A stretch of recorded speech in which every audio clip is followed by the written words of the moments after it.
অসাধারণ দেখতে। আসসালামু আলাইকুম, কেমন আছেন সবাই? মাশাআল্লাহ, খুব সুন্দর একটা সকাল। সেহরি খাওয়ার পর ঘুম আসতেছিল না, তাই ভাবলাম যে একটু ছাদে চলে যাই। আর সকালের এত সুন্দর একটা আবহাওয়া শরীরের জন্য অনেক ভালো।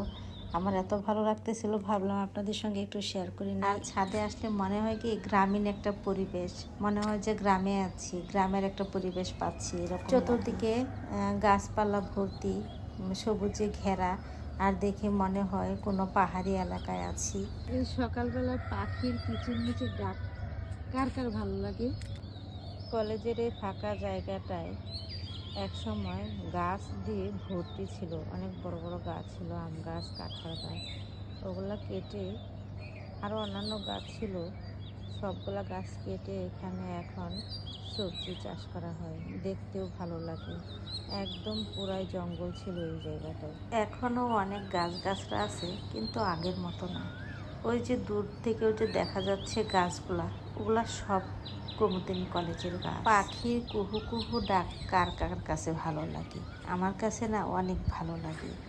আর সকালবেলা বিভিন্ন ধরনের পাখি আসে। এদিক দিয়ে তো অনেক গাছরা আছে বড় বড়, ওই গাছগুলাতে অনেক পাখি আসে। কলেজের গাছে, বিশেষ করে কুমুদিনী কলেজের যে গাছগুলো আছে হোস্টেলের উপরে, ওই গাছগুলাতে।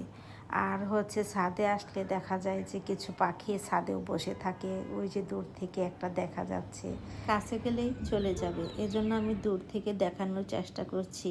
আর দোয়েল পাখি ওইটা। ছাদে আসলে আর যেতে মন চায় না, মনে হয় ছাদেই থাকি, ছাদেই কাজ করি, এরকম লাগে। মাশাল্লাহ, দেখেন এখন আর কচু গাছের জন্য চিন্তা করতে হবে না, যখন ইচ্ছা তখনই শাক খেতে পারবো। আমি গাছের গোড়াগুলা পরিষ্কার করে দিচ্ছি। মাকে দেখতাম কচু গাছের গোড়া এভাবে পরিষ্কার করে দিত।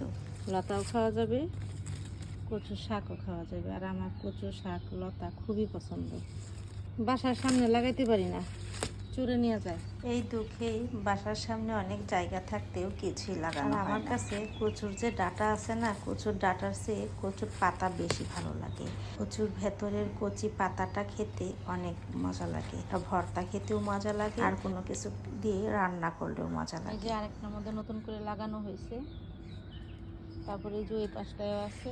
এগুলা হচ্ছে দেশি কচু গাছ, আজাদ কচু নাকি কি কচু যেন বলে, ওই কচু গাছগুলা। এগুলা হচ্ছে আমার বাবা বাড়ি থেকে আনা, ওখান থেকে আনিয়ে তারপরে আমি এখানে লাগাইছি, আমার ভাই আইনা দিছিল। এই গাছগুলা খুব বেশি বড় হয় না, আর লতাগুলা চিকন হয়। আর প্রথমে যে গাছগুলা শেয়ার করেছি কচু শাকের, ওগুলা হচ্ছে বড় হয়। আজকের মতো এখানে শেষ করছি, আল্লাহ হাফেজ।